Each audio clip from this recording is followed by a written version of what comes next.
What is going on, everybody? I'm OTG. I'm the great, whatever you'd like to call me. And wow, it has been a long time since I've made any kind of any kind of update video. And I apologize for that. I've been very busy, but at the same time, I've been very lax in what I've been trying to do because the fact of the matter is, my quote-unquote busy is not very busy. Like, I still have a lot of time and a lot of availability. I just choose not to do things, and that's been my bad. But I figured with the events that have happened today and these last couple little things that I'm wanting to bring you guys up to date on, with everything that is pretty important that happened in, you know, this 48-hour time span, I figured I should let you guys know, and I can make a little video out of it. So yeah, I'll jump right into it. So if you guys don't know, if you haven't been on my channel for very long, ever since I have converted to the world of capture cards, I've gone through two. I went first with the Dazzle, and if you know what that is, it's not necessarily the best thing when it comes to audio. Jesus, no, wrong. It's not very good quality, at least nowadays, in comparison to what we have on the market in terms of like game capturing and such, which is a very important part for my channel, obviously. After I didn't get rid of it, but once I sort of advanced from that, I moved on to the HD PVR2 Gaming Edition, and a lot of you might know what that is. It's a bit of an older capture card that came to, I'll say, relevancy in like 2012, the very end of 2012, at the same time that the Elgato was coming out. But just me being the stubborn person I am, I was like, okay, you know what? I'm gonna get this PVR. It looks the nicest.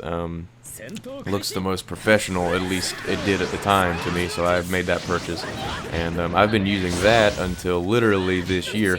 And a couple things happened this year because of that PVR that I won't go into too much of detail on because I've made videos on it already.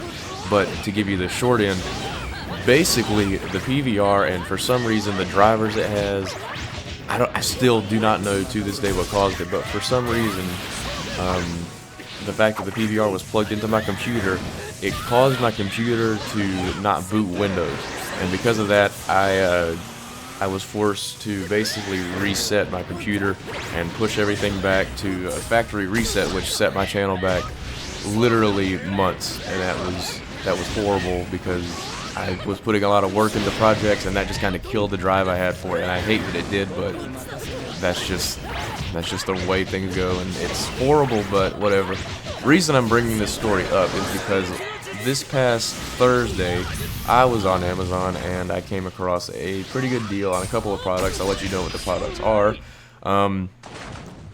Basically, I have updated yet again, and I've made, like I said, a couple of very important purchases. Number one, you probably haven't noticed, but I actually got a pop filter for my microphone. If it's actually going to do anything or not, I'll figure out in the editing, obviously, because the truth is, what am I trying to say? The truth is, this was not very expensive. This was not a very expensive pop filter, so I don't feel like, you know, I'll have wasted money. At the end of the day, it'll end up helping. So whatever. Yeah, there's that. And this is the very big purchase. I bought a refurbished HD60 Elgato game capture device, and that's basically what this video is going to be. In the background, you'll see the two relatively short videos that I recorded for the sake of testing what I almost called it the HD PVR. Holy shit, no!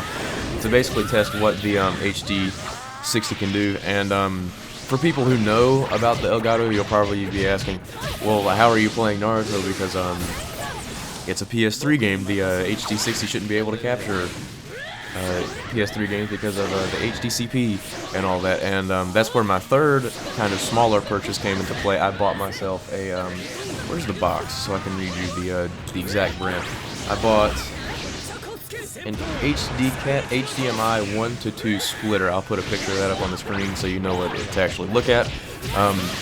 Basically what that does is it takes the input from the PS3 and splits it and strips away the HDCP so that you can actually play your PS3 and record it with this new Elgato.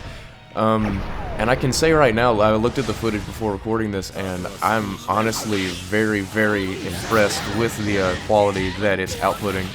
Considering it's only outputting into 720p, I can't figure out why it's doing that, but But at the end of the day, it really does not matter, because compared to the HD PVR footage that I was recording, it looks unbelievable. And the fact of the matter is, even on my TV, not even in the capturing footage, it looks so much better because I'm actually playing in 1080p as opposed to component 720p, which is another big gripe about the HD PVR that people have in general, and it's very understandable to have that complaint, which is ooh, voice crack, but that's one of the bigger reasons that I've made this purchase, and I think it's going to end up helping me at the end of the day. A couple more little things that I've learned as I was tooling around with this.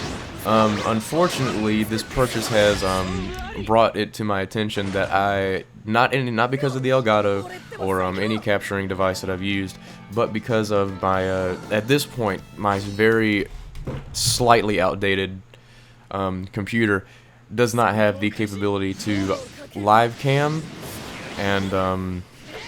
and record console footage at the same time. I can do emulators, I can do PC games. I don't know what it is, I don't know what settings or whatever it is that's jacking me up so bad there, but it is what it is. And the fact of the matter is, I didn't really do too much face cam anyway. It's really just for live streams and such, and on live streams I actually end up playing a variety of games, so really I'm not too disappointed with that. And again, with this Elgato, with my HD PVR, when I was messing around and trying to get this face cam to work, because I've had the face cam for a while, I've had it since last year, I was trying to make it work, and it literally overpowered my HD PVR because the PVR was such a fragile piece of software and hardware.